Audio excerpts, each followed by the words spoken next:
Nachos তৈরির জন্য প্রথমে আমাদের 1 কাপ ময়দা লাগবে। এরপর হাফ কাপ কর্নফ্লাওয়ার দিয়ে দিতেছি আমি।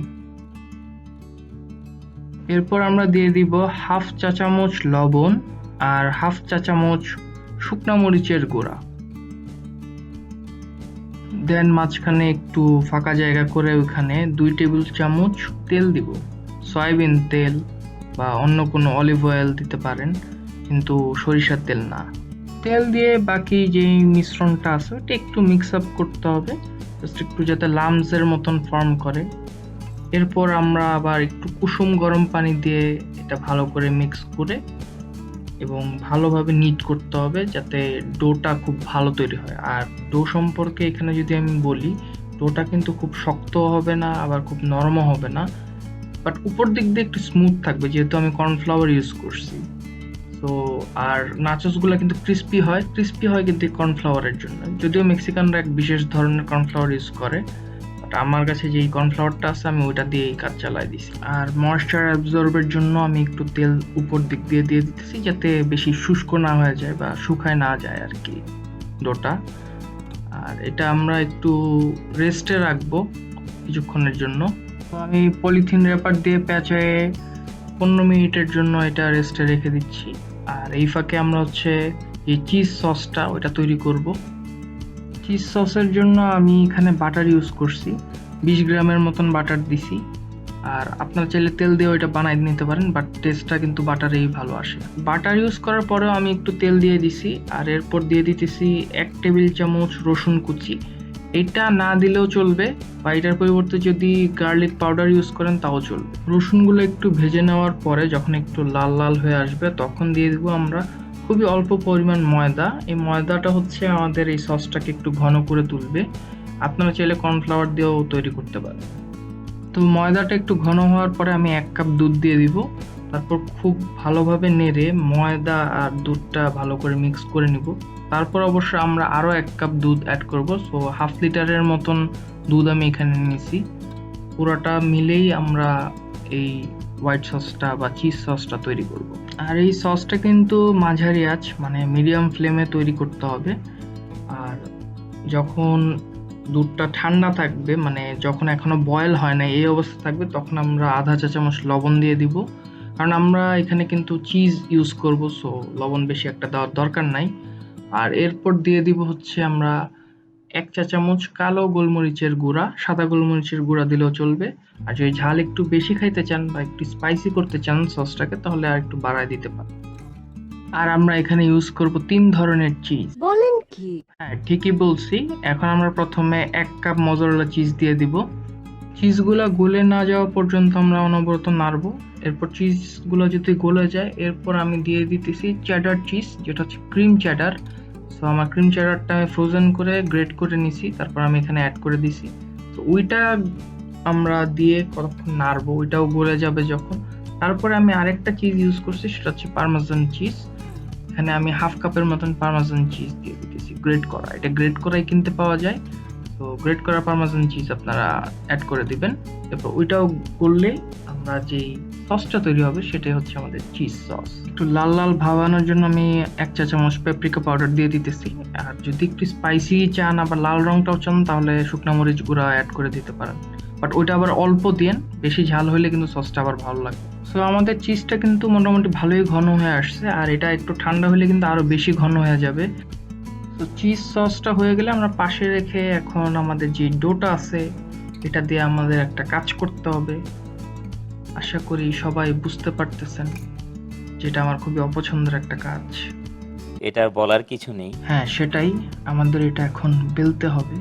তো আমি এটাকে গোল গোল করে আগে ভাগ করে নিতেছি বেলার আগে। তো আমার এখানে 4টার মতন বল তৈরি হয়েছে। সো এই 4টাকেই আমরা এখন রুটির আকারে বেলবো। বাট একটা জিনিস খুবই ইম্পর্টেন্ট, আমাদের কিন্তু আজকে পারফেক্ট সার্কেল বানানো লাগবে না। সো অ্যাব্রো থ্যাব্রো হলেও কিছু আসে যায় না।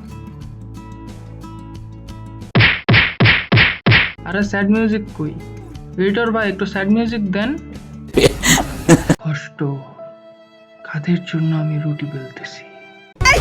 ঠিক আছে, চুপচাপই কাজ করতেছি।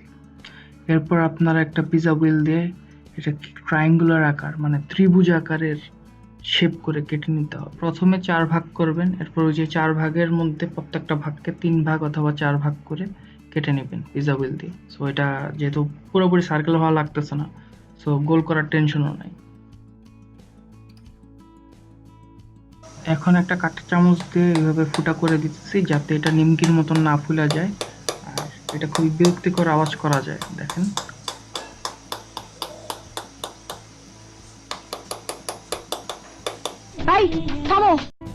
তো যাই হোক, প্রত্যেকটা রুটি থেকে আমি 16টার মতন নাচোস তৈরি করতে পারছি।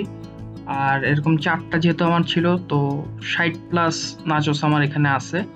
তো এগুলো এখন আমাদের ভাজতে হবে।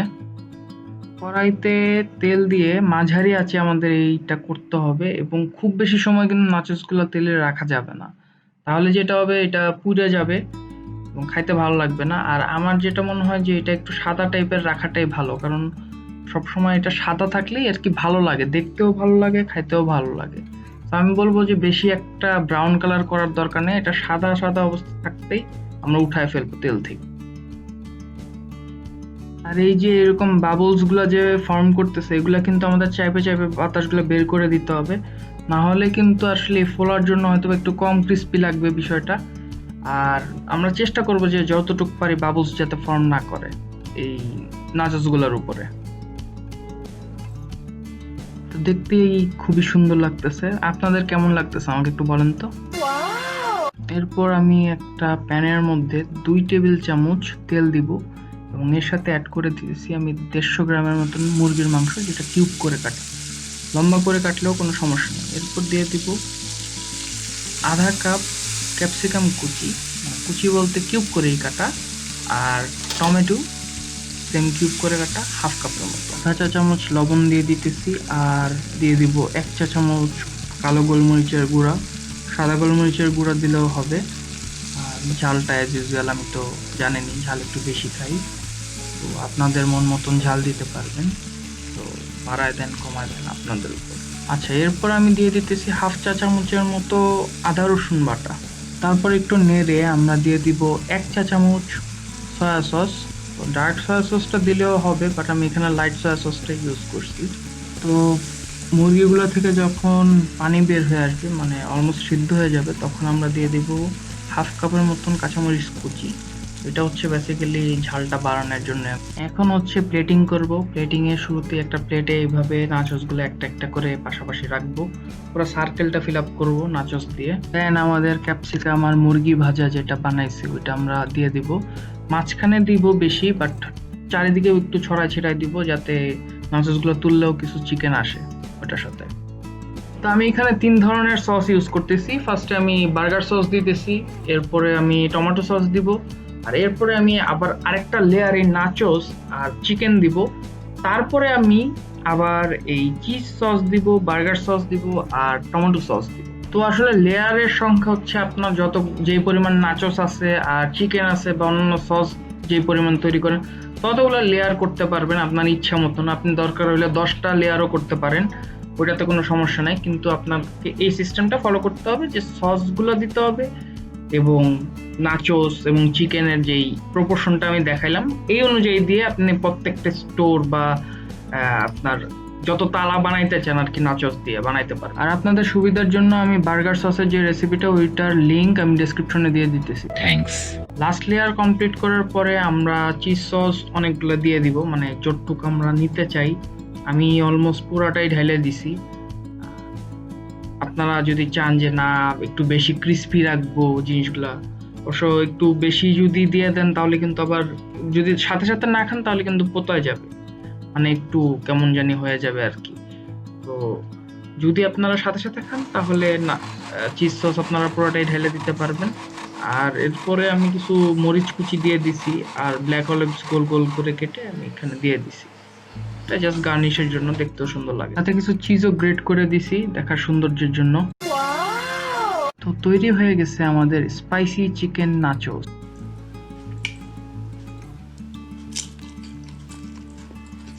তো আশা করি কি পরিমাণ ক্রিস্পিটা আপনারা বুঝতে পারতেছেন। তো সবাই এটা কিন্তু বাসায় তৈরি করবেন এবং কমেন্টে জানাবেন, এবং আমার ফেসবুক গ্রুপে যারা তৈরি করবেন প্লিজ ছবিটা দিবেন, আমি দেখবো আপনারা কেমন ভালো বানাইলেন। নাচোস। তো আজকে আর কিছু বলবো না, ভালো লাগলে শেয়ার করেন। আর সাবস্ক্রাইবের বিষয়ে আমি আর কিছু বলবো না, যদি ভালো লাগে সাবস্ক্রাইব করবেন। তো আজকে এই পর্যন্তই, বাই।